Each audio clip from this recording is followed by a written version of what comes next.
Hi, I'm Nikki from Teaching Autism and welcome to the Autism and Special Education Community Podcast. Are you an autism or special education professional? Are you a teacher or therapist looking for support and new ideas? You may even be a parent, family member or carer.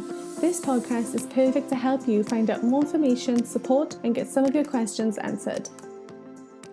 Hi and welcome back to the Teaching Autism and Special Education Community Podcast. Today's podcast episode is a little different to the ones that I usually do, but it's one that I think is really important. You see, my plan originally was to do this episode all about feelings, and it's still in my plans to do one, but I also wanted one that focused solely on anger as well, because it's okay to be angry. That's something I've always tried to drum into my students. It is okay to feel however you feel. Your feelings are valid, and anger is a feeling. It's valid and it's okay. Now, the way that you handle and present that anger is a whole other ballgame.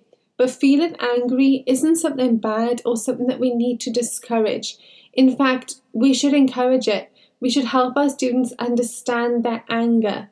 And that's why I really wanted to do an episode solely on being angry, because it genuinely is that important to me. So, like I said, I have always drummed into my students about how all feelings are valid and that it's okay to be angry. But recently, when I've been attending different establishments, talking to other educators, attending professional development courses, so many are talking about how they try to discourage anger.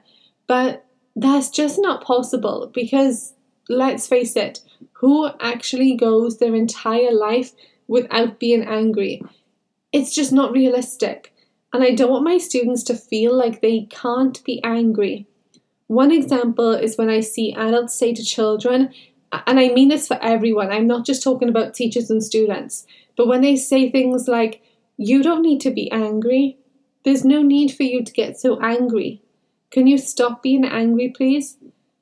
Just stop. Stop all of this. Stop all of the above." I mean, let's be honest. Have you ever been really angry about someone and then someone says to you, "Can you stop being angry a second?" Does it help you stop being angry? Probably not. Instead, try and change your wording and the way that you help your students process their anger. "Oh wow, you are angry. Can you tell me why? I can see why that made you angry. What can I do to help? Did that make you angry? That's okay. What shall we do to make it better?" All of those statements are showing your student or child that you understand their anger, that their anger is okay. They can feel angry. Now, of course, there's times when angry can go to a whole new level, and that's when we can see some challenging behaviours, and of course, that's not something we want to encourage. But again, words are really powerful, and showing your understanding to students can be a huge help. For example, "I know that made you feel angry and you really want to throw something right now, but do you think there's another way we can calm down? Or is there a way I can help you? It's okay to be angry, but we don't want to scare anyone. What could we do instead?" Give your students choices. Let them feel like they're in control of the situation. When you're angry, the last thing you want is to be ordered around by someone. So give them options that make them feel like they're in control. They don't have to be wide open options where they can do anything. We like to call these directed choice options. So give them 2 options. It's okay to be angry, but I don't think throwing your book will help. Would you like to go for a walk or go to the sensory room for a break? You'll be surprised how much of an effect giving choices has rather than telling someone what to do.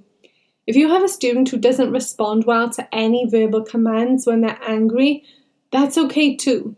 We all display and process anger in different ways. Maybe they can have a visual chart and they show you a symbol of what they need to calm down.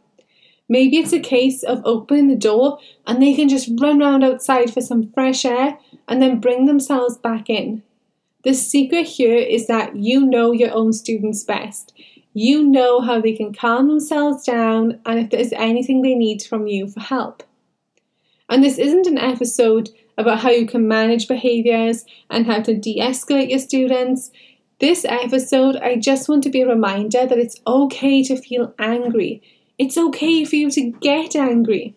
It's okay for your students to get angry. Just like we tell them, it's okay to be scared. It's okay to be sad. Take away the negative stigma of anger and start telling your students, it's okay to be angry. I understand. How can I help? What I try to keep in mind when I have my young students with me, and I'm talking 3 to 5-year-olds here, is that if I do everything for them, if I try and take away their anger, if I try to control the way they calm down or control the way that they react when they're angry, it's going to backfire in the long run because they're always going to rely on someone to be there to help them when they're older and angry. However, give them the tools to understand their anger, give them the support they need to identify why they're angry and how they can calm down, and that will stay with them. That is an essential skill to have as they grow older. Don't forget, some of the best life lessons can come from when we are feeling big emotions, including anger. Let me know your thoughts over in the comments of the show notes.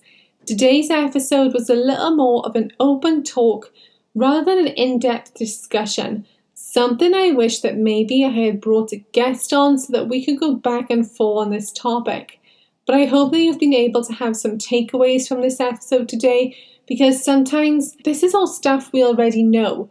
We just need a reminder and a refresher to bring it back to the front of our minds, because let's face it, we have so much stuff going through our minds. It's impossible to keep track of everything that we hear and what we want to try out. But thank you for listening to today's podcast episode, all about being okay to be angry, and I'll speak to you again soon.